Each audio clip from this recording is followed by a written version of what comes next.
أعوذ بالله من الشيطان الرجيم. بسم الله الرحمن الرحيم. الله يبدأ الخلق ثم يعيده ثم إليه ترجعون. ويوم تقوم الساعة يبلس المجرمون ولم يكن لهم من شركائهم شفعاء وكانوا بشركائهم كافرين. ويوم تقوم الساعة يومئذ يتفرقون فأما الذين آمنوا وعملوا الصالحات فهم في روضة يحبرون. وأما الذين كفروا وكذبوا بآياتنا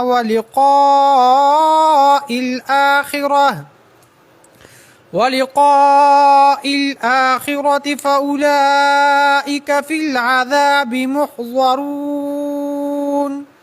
فسبحان الله حين تمسون وحين تصبحون وله الحمد في السماوات والأرض وعشيا وحين تظهرون. يخرج الحي من الميت ويخرج الميت من الحي ويحيي الأرض بعد موتها وكذلك تخرجون. صدق الله العظيم.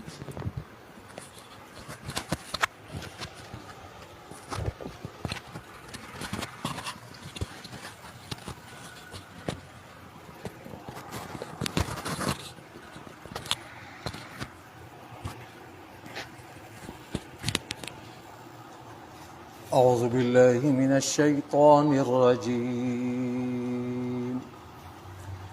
بسم الله الرحمن الرحيم.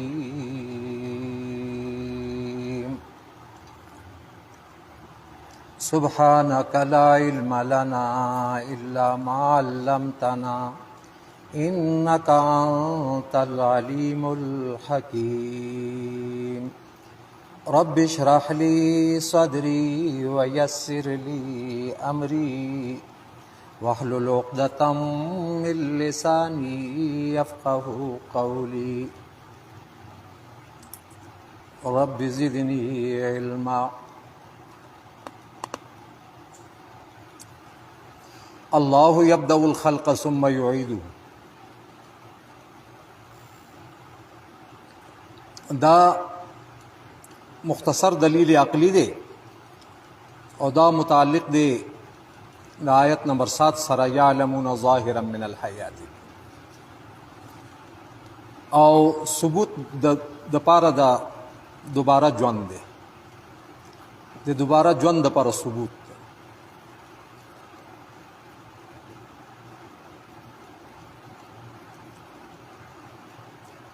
الله یبدأ الخلق، اللہ رب العزت اول پیدائش کوي ثم یعیدو بیا به دوباره هم کوي او چې بیا دوباره یې پیدا کړه ثم الیه ترجعون بیا به خاص هغې ته وګرځوله شئ تاسو. انا لله و انا الیه راجعون. بېشک موږ الله دپاره یو او موږ له الله طرف ته یې ګرځېدلي دي. څومره به دې ځای کې اخوا دې خوا کېږي، آخر دا ده چې الله رب العزت ته به ګرځي.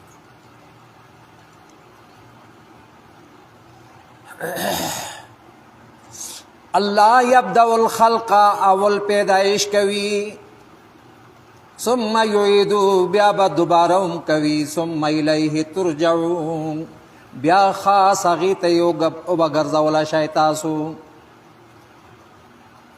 وَيَوْمَ تَقُومُ السَّاعَةُ يُبْلِسُ الْمُجْرِمُونَ دا تخویف اخروی دی.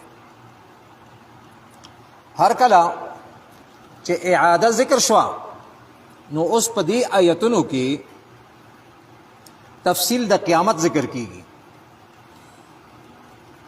او آیت نمبر 16 پوری د مجرمانو 15 حالات ذکر دي. دیجه کې یبلس لفظ دے. ابلاس ویل کېږي چپ کېدلو ته، حیرانېدلو ته، د وجه د بې دلیل کېدلو نه چې دلیل به ورڅخه هېڅ هم نه وي، نو چپ به وي او حیرانه به وي. او مراد د دې نه ناامیده کېدل، ناامیده وشي د هر خیر نه، یا ناامیده کېدل د خپل د شرکاو د مدد کولو نه. دوی چې کوم شرک کوو، کوم خلک چې الله سره شریکان جوړ کړي وو په عبادت کې، نو د قیامت په ورځ باندې د هغوی د مدد نه به دوی ناامیده شي. وَيَوْمَ تَقُومُ السَّاعَةُ په هغه ورځ چې قیامت قایم شي، یبلس المجرمون ناامیده به شي مجرمان. ولم يكن لهم من شركائهم شفعاء وكانوا بشركائهم كافرين. دا هم تخویف کې داخل دي اور رد د شفاعت قهریه شرکیه. او جواب د یو سوالم دی کویل شي چې زه دوی خو به چپ شي، ناامیده به شي او چپ به شي، خو د دوی معبودان به د دوی د بچ کولو دپاره خبرې به کوي او د دوی شفاعت به کوي. نو د هغې رد وشه چې نه، وای دوی به ولم یکن لهم من شرکائهم شفعاء، او نه به وي دوی لره من شرکائهم شفعاء شریکان د دوی نه، شفعاء سفارشیان، هېڅوک د دوی سفارشیان بني. وکانو بشرکائهم او شب دوی د شریکانو خپلونا کافرین منکران. دا وکانو بشرکائهم دا نتیجه د انکار د معبودانو د دوی ده. د شفاعت کولو نه چې هر کله هغوی د هغوی شفاعت نه عاجزه شي، نو دا مشرکان به د هغوی معبودیت نه منکر شي چې دا معبودان نو سړی دا خو اساس بکواس وکړو. دویمه معنی دا ده چې وکانو بشرکائهم، دا د دنیا حال دی چې دوی په دنیا کې د شرکاو د عبادت په سبب سره کافر شوي وو. وکانو بشرکائهم، او دوی بشرکائهم په سبب د عبادت د شرکاو خپلو کافرین منکران کافران. دا دو معنی دي. وَيَوْمَ تَقُومُ السَّاعَةُ دا دواړه معنی سمجھ تراله. اوله معنی داسې ده وکانو بشرکائهم، او شب دوی د شریکانو نه منکران کافرین منکران. کله چې قیامت ورځې دوی شفاعت دوی نه ونشي، دوی شفاعت ونکي، نو هغه کوم عابدان دي که نه چا چې د دوی عبادت کړی دی، هغه به د دې نه انکار، دا نه دی ودی معبود کېدلو قابل. دا هسې فراډ وکړو، خطا شنلو مونږه. اور یا دا حال د دنیا دی. وکانو بشرکائهم، شب دوی د شریکانو بے سببیت دپاره، دا با دپاره د سببیت، بے سبب شرکائهم، بے سبب عبادت شرکائهم، په سبب د عبادت د شرکاو خپلو معبودانو خپلو کافرین منکران. الکه پارام کېږه. وَيَوْمَ تَقُومُ السَّاعَةُ يَوْمَئِذٍ يَتَفَرَّقُونَ دا هم داخل دی په تخویف کې، یعنی رستو دا ناامیده کېدلو نه اوس د دوی په منځ کې تفرق اور جدائی به راشي، د یو بل نه به دا جدا شي. وَيَوْمَ تَقُومُ السَّاعَةُ هغه ورځ چې قیامت قایم شي، په دغه ورځ باندې یتفرقون دوی به جدا جدا شي. نو دوه ډلې خو به کېږي، یو ډله ده مؤمنانو ده او بله ډله ده کافرو. فاما الذین آمنوا وعملوا الصالحات دا بیان د تفرق او د جدائی دی، او په دې آیت کې بشارت دی مؤمنانو ته. او په دې آیت کې لفظ ته روضاتن، فهم فی روضاتن. روضه په عرف د عربو کې، په لغت د عربو کې هغه ځمکه ده چې فراخه وي او ډېرې اوبه او تازه شنه بوټي پکې وي. نو معنا یې موږ کوو باغونو سره. فهم فی فاما الذین آمنوا، پس هغه کسان چې هغوی ایمان راوړی دی او عاملو الصالحات او عمل کړی دی په طریقه د نبي. ځکه چې عمل صالح هغه عمل ته ویلی شي چې هغه په طریقه د نبي وي. او چې په طریقه د نبي نه هغه هر څومره چې ښایسته وي هغه ښایسته عمل نه دی، هغې ته بدعت وایي او بدعت مردود دی، هغه رد کړی شوی دی. من احدث فی امرنا هذا ما لیس منه فهو رد. څوک چې زمونږ په دې دین کې یو نوې خبره پیدا کوي د ځان نه او د پیغمبر نه نه وي هغه، نو هغه فهو رد، هغه رد دی، هغه نه دی قبول. نو بدعت وی ډېر ښایسته ښه، دا خبره ذهن کې ساتئ. دې وجې نه وایي بدعتي سړي له توبه نه نصیب کیږي الا ماشاء الله، ځکه چې دی هغې له ګناه نه ګڼي. نو توبه څه نه وکړي؟ توبه خو به هله کوي چې دی هغه ګناه ګڼلی. ها چا باندې چې الله فضل وکړي او د هغې سمجھ کلاو شي نو هغه بیا بس کړي. فاما الذین آمنوا، نو هغه کسان چې ایمان راوړی دی او عاملو الصالحات او عمل یې کړی دی په طریقه د پیغمبر، فهم فی روضة یحبرون، نو دوی با په باغچو کې وي خوشحاله. خوشحالوله به شي دوی، یعنی دوی له به خوشحالي ورکړلی شي. یحبرون درې معنی مفسرین ذکر کړي. شیخ عبدالسلام صاحب د دریو معنو حواله ورکړې ده. یو معنی عزت به ورکېدی شي، نو معنی دا شوه فهم پس دوی فی روضة په باغچو کې یحبرون، عزت به ورکېدی شي دوی له. دویمه معنی نعمتونه به ورله ورکېدی شي.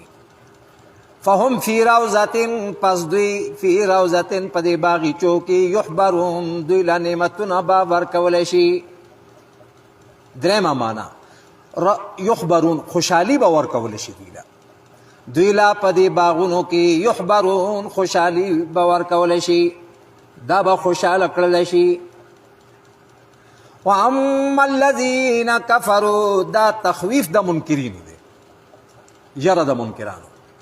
او په دې کې د دوی درې جرمونه ذکر دي. یو جرم کفر چې شرک پکې داخل دی، تمام شرکیات شامل دي پکې. دویم جرم تکذیب بی آیاتنا، زمونږ د آیتونو تکذیب کول، انکار د ټولو دلیلونو شرعي او تعام دی. او دریم جرم لقاء الاخره، د آخرت نه آخرت له دروغجن ګڼل. نو دغسې خلک چې دی دا په تکلیف کې وي. واما الذین کفروا، هغه کسان چې کفر یې کړی دی، وکذبوا دروغجنې ګڼلي دي، بآیاتنا زمونږ آیتونه، ولقاء الاخره او ملاقات د ورځې وروستنی د آخرت ملاقات، د هغې تکذیب یې کړی دی. زمونږ د آیتونو او د آخرت تکذیب یې کړی دی. فاولئک فی العذاب محضرون، دا خلک چې دی که نه دا به په عذاب کې به حاضر کړلی شي، عذاب ته به دا راویستلی شي. فسبحان الله حین تمسون وحین تصبحون وله الحمد فی السماوات والارض وعشیا وحین تظهرون. دا دی دواړو آیتونو کې تفرید په دعوه د صورت باندې، دعوه د صورت او دا دعوه د توحید هم ده. دعوه د صورت دا وه که نه یوه چې الله رب العزت په ستاسو نصرت کوي.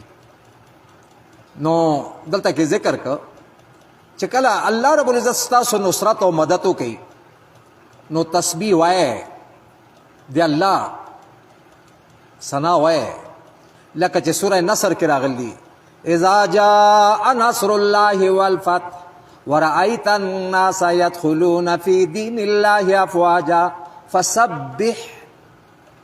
هر کله چې راشي تا ته مدد، تاسو ته مدد د الله او نصرت د الله، فتح د الله، نو بیا تاسو څه کوئ؟ فسبح، تسبیح وایه بحمد ربک، سره د تعریفونو د رب خپلنا. تسبیح هم وایه او تعریفونه هم کوئ والا. فسبحان الله، نو پاکی وایه د الله تعالی. حین تمسونا، کوم وخت چې بیگا کوئ تاسو، چې تاسو باندې شپه راشي نو د الله تسبیح وایه. وحین تصبحون، او کوم وخت چې سبا کوئ تاسو.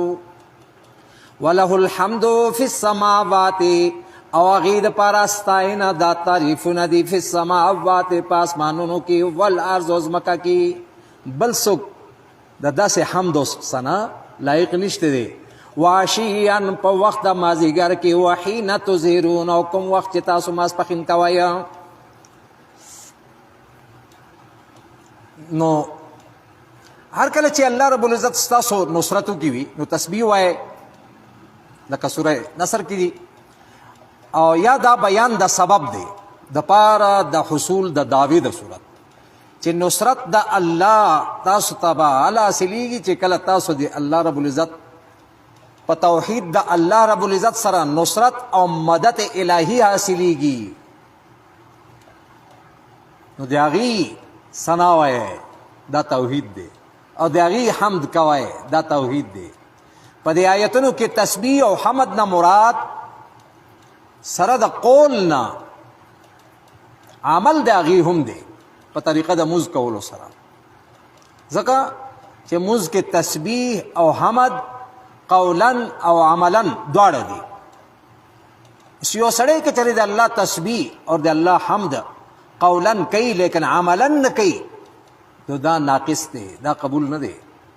دی وجې نه عبدالله ابن عباس چې ډېر لوی مفسر دی، حبر الامه لقب دی د امت لوی عالم، عبدالله ابن عباس رضی الله تعالی عنهما، پلار زوی دواړه صحابه دي.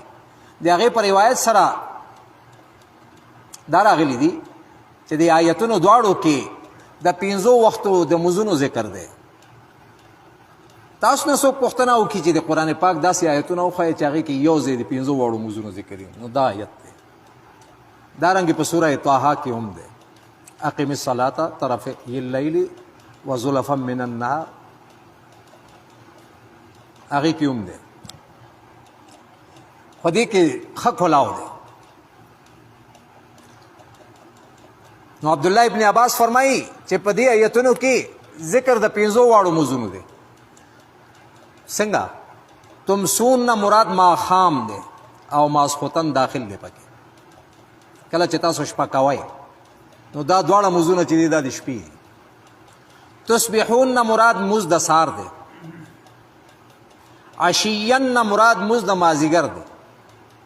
تظهرون نه مراد مونځ د ماسپښین. په دې آیتونو کې یو څو فواید ښکاري. شیخ عبدالسلام صاحب لیکلی دي، الله رب العزت دې د هغوی درجات بلند کړي او بخشش او مغفرت دې هغوی وکړي. الله پاک ډېر کار یې کړی دی او ډېر لوی مفسر و ماشاءالله. هر کله چې اذکار مسنونه کې تسبیح مخکې ده د حمد نه، کله چې دا منګه مسنون ذکر کوو که نه، سلام چې واړو نو بیا منګه څه وایو جي 33 بار سبحان الله وایو، سبحان الله سبحان الله نو دا اول دی. او بیا ورپسې منګ وایو الحمدلله. نو هر کله چې تسبیح مقدم ده د حمد نه، نو دلته هم تسبیح مقدم راوړل په حمد باندې. تو وګوره کنه فسبحان الله، نو پاکی وایه د الله. حین تمسون و حین تصبحون، کله چې تاسو بیگا کوئ او کله چې تاسو سار کوئ. او بیا یې ورپسې حمد ذکر کا، ځکه چې هغه سبحان الله نه پس ته بیا الحمدلله. وله الحمد فی السماوات، او خاص هغې دپاره د تعریفونه فی السماوات، ستاینه د خدایتوب هغې دپاره دی فی السماوات په اسمانونو کې، والارض او پزمکا کی واشیان او په وخت د مازیګر کې وحین تظهرون کوم وخت چې تاسو ماسپخین کوئ. نو اوله یو فائدہ ده دې آیت کې هر کله چې بیګا او سبا وخت کې تیاری او تیاره څه شي چې هغه نقصان نو تسبیح هغه سره مناسب ده نو هغه راوړو حين تمسون کوم وخت چې بیګا کوي تاسو نو د ماښام ماسخوتن دین وروستو بیا تیاره شروع سار موزه پوري او تیاره څه شي دی جی هغه نقصان دی او هغه سره مناسب تسبیح دی پاکواله د هر عیب نه هر نقصان نه. نو الله جل جلاله د هر نقصان نه پاک دی نو ته بیان کا سبحان الله نو دې ځکه فسبحان الله ځکه هغه سره راوړل او بیا په وخت مازیګر کې او په وخت ماسپخین کې دا تفاوت کم دی او رڼا دا خ کمال سره رڼا ده او رڼا چې دا کمال دی نو کمال سره حمد باری تعالی مناسب دی نو هغه سره راوړه وله الحمد فی السماوات وله الحمد الله د پاره دې ستاینا د اولوهیت فی السماوات پاسمانونو کې والارض او پزمکه کې واشیان او په وخت د مازیګری کې وحین تظهرون او کوم وخت چې تاسو ماسپخین کوئ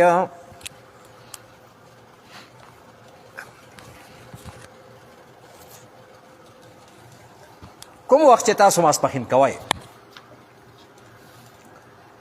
نو دې سره حمد ذکر که ځکه چې حمد دې سره مناسب و. بله یو خبره دا تمسون تسبحون اور تظهرون دا فعل مضارع راوړو یعنی حال مستقبل حال فعل سره ذکر کا دا د پاره د تجدد یعنی نیویوال راځي او د ماسپخین او د مازیګر کې فرق زیات نشته دی د وخت په لحاظ سره نو د دې وجه نه هغه اسم سره ذکر کا نو دا د قرآن پاک اعجاز دی دا بلاغت دی د قرآن پاک کوم لفظ کوم سره چې مناسب او عقلی ذکر کړی دی دا دومره لوی کمال چې دی که نه دا اوس عرب نشي کولی نو معلومیږي داسې چې دا د چا کلام نه دی دا د الله جل جلاله کلام دی او دا معجزه ده د قرآن.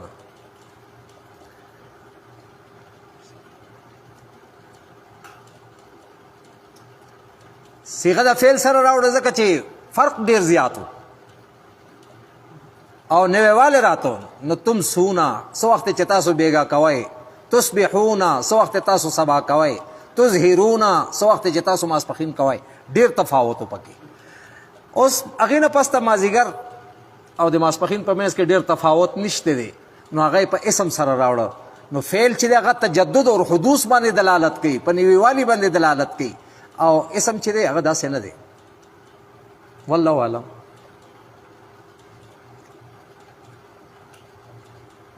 يخرج الحي من الميت ويخرج الميت من الحي د دې آیت نه دویم باب دی تر آیت نمبر 42 پورې او پدې کې یو لس عقلي دلیلونه دي دې باب کې او هغه عقلي دلیلونه څه دپاره دي دپاره د اثبات ته توحید او دا شواهد هم دي دپاره د دعوې د صورت او پدې کې مثال دی دپاره د رد د شرک بیا اصول ذکر کړي دي دپاره د حصول د دعوې او د صورت او دعوې د صورت او په منځ د اصولو کې د مشرکانو قباحتونه ذکر کړي دي او هغه تحذير ذکر کوي او فرق ذکر کوي د ربا او د زکات او تخفیف دنیوي وغیرہ دی. اوس په دې آیت کې دا دلیل عقلی دی یخرج الحي من المیت د پاره د توحید د ثبوت چې تیر شوی آیتونو کې کوم ذکر شوی دی نو پدې کې او د دې نه وروستو ډېر ټولو دلیلونو کې انقلابات د حالاتو ذکر کیږي او اشاره ده اثبات د دعوی د صورت ته. او په دې آیت کې یخرج الحی من المیت 3 احوال انقلابیه ذکر دي، او څلورم انقلاب چې دی هغه ذکر د قیامت دی. یخرج الحی من المیت، راوباسی الله پاک ژوندي لرا من المیت د مړنا. دا مخکې مونږ ویلي دي ژوندي لا د مړنا وباسي. کافرنا مومن لا پیدا کوي، کافر لا دا مومن لا د کافر نه پیدا کوي. یخرج الحی ژوندی چې دی دا مومن دی، او میت دا کافر دی، په شان د مړو دي. دارنګې ژوندی بچی پیدا کوي د څه نه؟ د مړ نه، آګی نه. دارنګې بچی پیدا کوي د نطفې نه، هغه مړه ده، هغه نطفه، بچی ژوندی دی. یخرج الحی راوباسی الله رب العزت ژوندي لا من المیت د مړنا، و یخرج المیت من الحی راوباسی مړ لا من الحی د ژوندینا. پلار پیغمبر دی او زوی کافر دی کنا. او د مخکنی مثال پلار مشرک او بت پرست دی، بت تراش دی، بوتان جوړی، زوی پیغمبر دی ابراهیم علیه السلام. نو ویخرج المیت من الحی راوباسی مړ لا د ژوندینا. چرګه ژوندی ده او اگای تر نه راوباسي، اگای مړه ده، او بیا دې اگای نه ژوندی بچی راوباسي. ویحیی الارض بعد موتها، او ژوندی کوي تازه کوي الله پاک الارض ځمکې لا بعد موتها رستو د هغې د مرګ نه، یعنی رستو د هغې د وچېدلو نه. باران پې اوري ژوندی یې کي که نه، تازه یې کي. وکذالک تخرجون. نو دا 3 انقلابات اول ذکر شله، څلورم انقلاب چې دی که نه دا قیامت دی. وکذالک تخرجون، دارنګې به تاسو راویستله کېدلی شئ، تاسو به راویستله شئ داسې. نو دا دومره ګران ګران درانه کارونه الله رب العزت کوي او کولی شي، دا د هغې قدرت دی او دا د هغې طاقت دی. نو تاسو له دوباره په ژوند باندې ولې هغه قدرت نه لري څه؟ دوی به وایي که نه من یحیی العظام وهی رمیم، دې هډوکو له چې دا ذرې ذرې شلو بوسیده شلل، دوی له به دوباره ژوند څوک ورکوي؟ الله رب العزت فرمایل یحییها الذي انشأها اول مره، کوم ذات چې دا اول ځل پیدا کړي او تازه کړي که نه، هغه ذات به دوباره دې سره دې له ژوند ورکوي.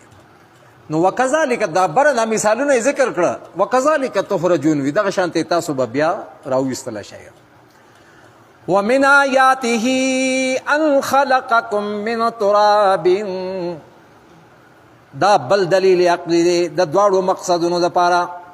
من تراب مراد د دې نه پیدایش د آدم علیه السلام دی، د خاورو نه.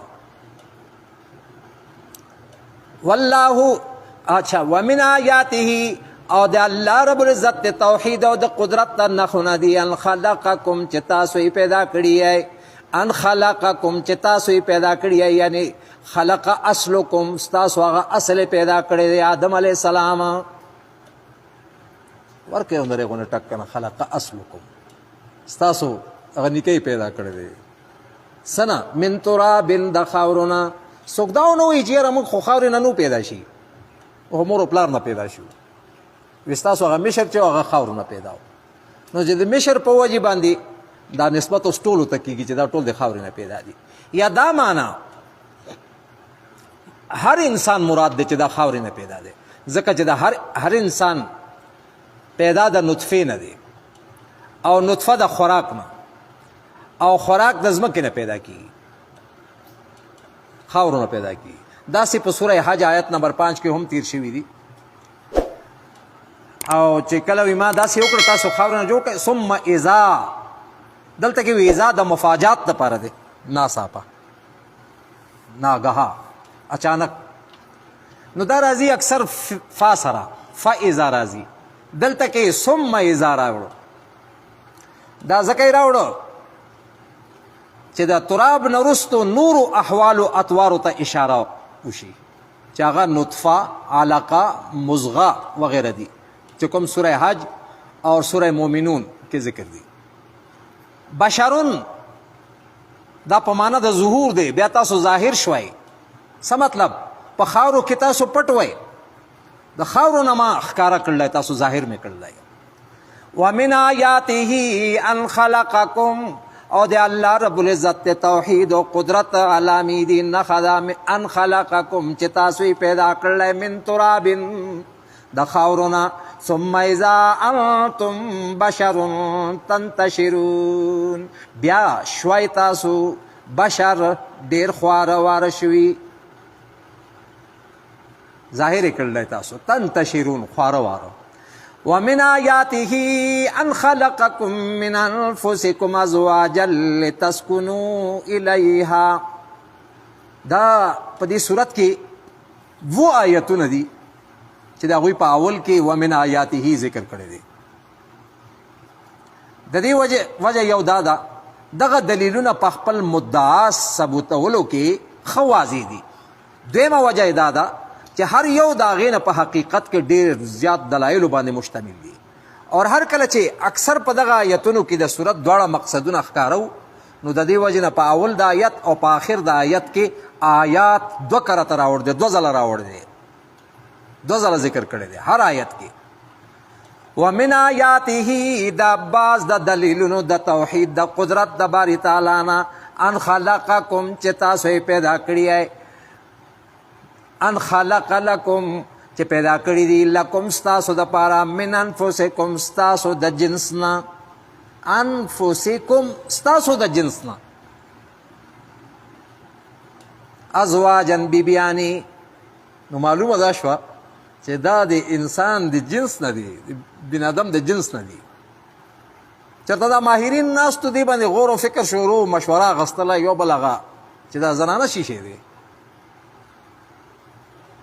نو چا څه بکواس کوه، چا څه بکواس کوه دی فرنګیانو کې ټول خطا مشورې وي، حالانکه دا څه بل جدا مخلوق نه دی.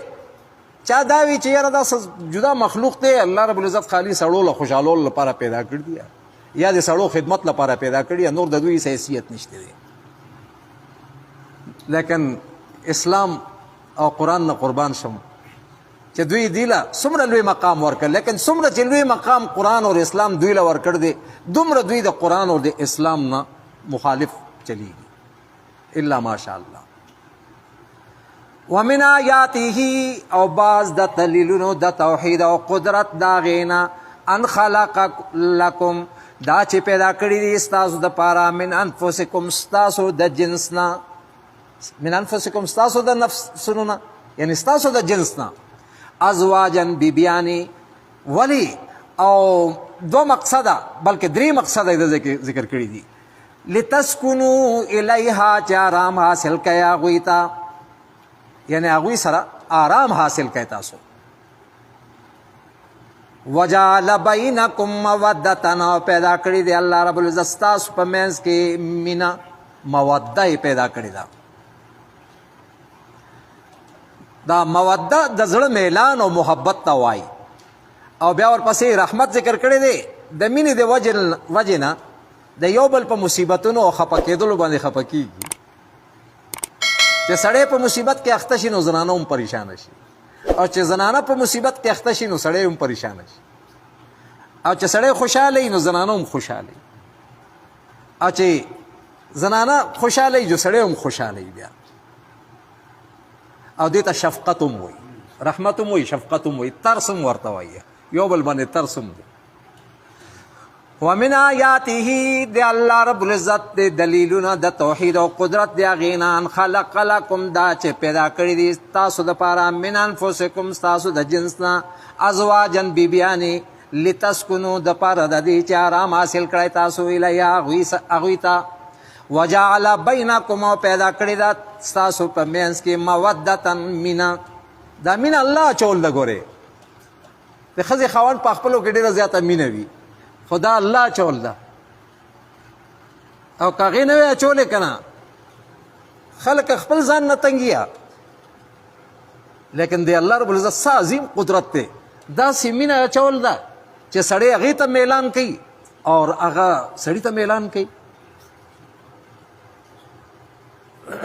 وجعل بینکم مودتن او پیدا کړې ده ستاسو په منځ کې مینه و رحمتن اور ترس رحمت شفقت ان فی ذلک لآیات لقوم یتفکرون په دې کې ډېر دلیلونه دي د هغه قوم دپاره چې سوچ کوي دا نور بیا انشاءالله تعالی الله دې عمل کول توفیق راکړي الحمد لله رب العالمين والعاقبة للمتقين والصلاة والسلام على سيد الأنبياء والمرسلين محمد وعلى آله وصحبه أجمعين اللهم ربنا تقبل منا إنك أنت السميع العليم وتب علينا إنك أنت التواب الرحيم اللهم أعنا على تلاوة القرآن اللهم أعنا على ذكرك وشكرك وحسن عبادتك اللهم آنس وحشتي في قبري اللهم ارحمني بالقرآن العظيم واجعله لي إماما ونورا وهدى ورحمة اللهم ذكرني منه ما نسيت وعلمني منه ما جهلت وارزقني تلاوته آناء الليل وآناء النهار واجعله لي حجة يا رب العالمين يا رب العالمين وصلى الله تعالى على خير خلقه محمد وآله وصحبه أجمعين